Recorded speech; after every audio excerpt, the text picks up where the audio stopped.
Hello, welcome to midweek non-dual lectionary. This is for Year C Ash Wednesday. Ash Wednesday, the the reading we always know, if you've ever been to a service on Ash Wednesday, is of course from Genesis 3:19. From dust you are, remember that you are dust, or from dust you are, and to dust you shall return. That's actually not the reading in the common lectionary for Ash Wednesday, but I think as we see the reading that we do have, it's going to link back up to that theme as well. Um, so the reading we do have is from Matthew chapter 6, verses 1 through 6 and 16 to 21. Beware of practicing your righteousness before others in order to be seen by them, for then you have no reward from your Father in heaven.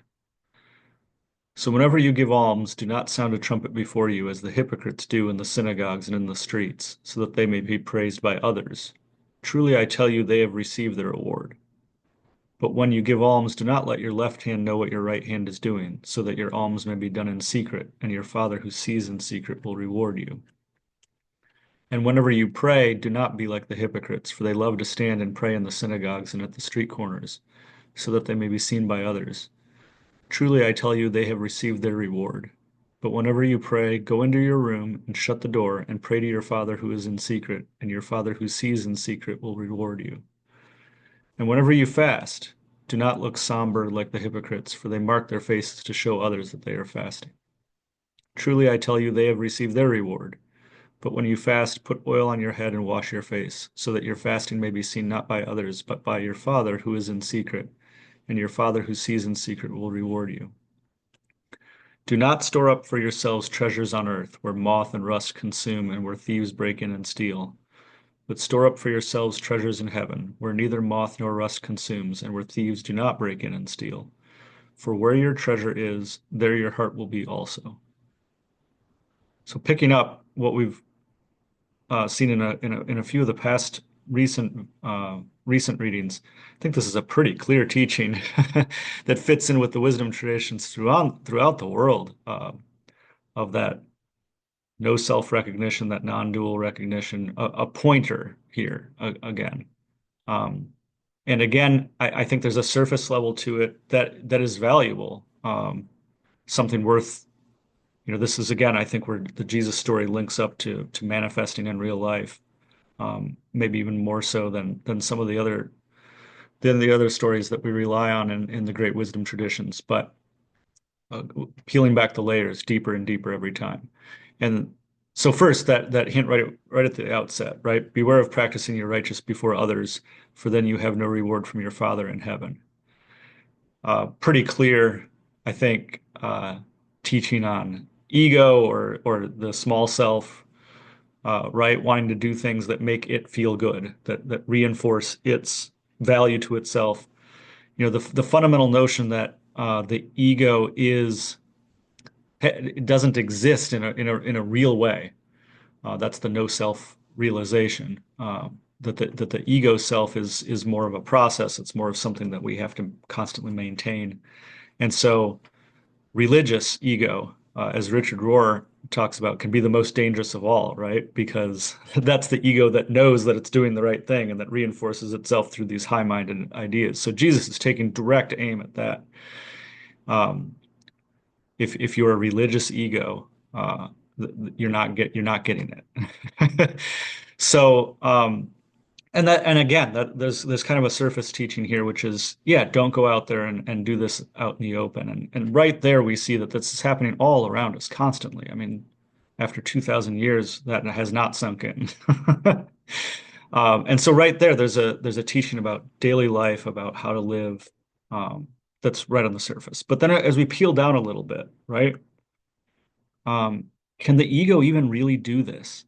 If the ego self is something that tries to constantly maintain itself because it has no real substance at core, if there is truly no self at core, then the way the ego hears this lesson, right, is okay, I won't go out and show the alms or show my fasting or show my prayer, right? I'll do it in secret on my own, and then the ego self, will get rewarded, which is just another ego project.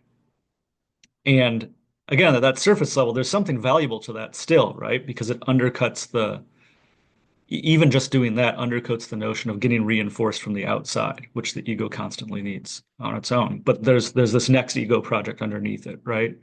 Of, well, I'll reinforce for myself. I'll be able to tell myself how great I am, even if other people don't know it, because I'm doing what other people don't even realize is the best thing to do. And so then here, right in verse 3, I think we have an even kind of deeper teaching here. Do not let your left hand know what your right hand is doing, right? Don't even seek to reinforce yourself. Don't even tell yourself how great you are. Just do, right? Give alms, pray, fast, whatever the practice is, but just do it without any uh, hope, any expectation, any agenda of reinforcement, of praise, of reward. Now the end here, that your Father who sees in secret will reward you, but the you here is not the ego self, right? The reward is coming from something deeper. The reward is the recognition. And again, this is an impossible project for the ego. It can't, moving from seeking the external validation to getting to the internal validation to, oh, now I'll do it in a way where I don't get internal validation, but it's still its own little secret agenda. All this is impossible. And so again, it's kind of pointing to an evocation, something that our true nature can hear and recognizes as true and calls it forth. So again, just a beautiful teaching here, at so many different levels. And then we get to the end where, again, the alms, the prayer, the fasting, that's kind of repeating the same themes. But then concerning treasures, we get something just a slightly different. It's definitely along the same theme, but do not store up for yourself treasures on earth, because all of that will decay. The core just direct teaching on impermanence here. And that harkens back again. Here's why we have this on Ash Wednesday, right? From dust you came, and to dust you shall return, and everything that you store up on earth. Um, Now, often this gets read as something like, so do good deeds and you're storing those up in heaven, right? And it does directly say that, store up for yourselves treasures in heaven, but the ego imagines heaven to be another place, right? Or even if not a physical place, it's still kind of even if it's a mental place or spiritual place, non-physical, it's still the idea that like, oh, I can get what I want there, right? um, Heaven, and we could dig into this pretty deeply, but heaven, right, from the true nature, from the no self-recognition, is uh, available constantly, always. It is our true nature. It is our true home, in the sense of it's a recognition of what already is. And so when we can endeavor to store our, for where your treasure is, there your heart will be also, right? The last part there. So again, this is not something that the ego self, the small self, can do. It can try to, and the trying can be worthwhile, because every project that fails is can be the recognition that like, oh, I can't do it. Adyashanti talks about his waking up experience coming from just a deep, full recognition, I can't do it, and sort of instantly having a profound waking up experience. So even that failing process can be something. But again, I think at the end here, when and every the secret that will reward you, the storing up treasures where your heart is, all those are evoking something that already knows what those words mean, right? And again, this is in the context of the Hebrew scriptures. So we have the idea of Father, the idea of God, as our recognition of the divine, or a recognition of true nature. Um, so then we bring all that back together, right? And we have a beautiful, again, I mean, I keep kind of using the same words every time, but a beautiful lesson here, right? A beautiful teaching, just layer upon layer of of yeah, here's something core to do, right? Don't be attached to things. Can the ego really do that? No. But non-attachment is the true nature of existence. It is what is. There, we can pretend to be attached to things, and our ego does a really good job.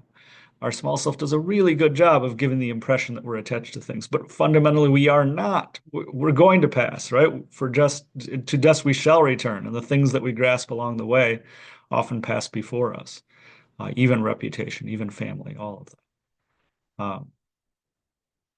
So a core teaching here, really beautiful, fits in with, the great teachings from across the world and every great wisdom tradition, just again reinforcing for all of us, hey, look, this is what is.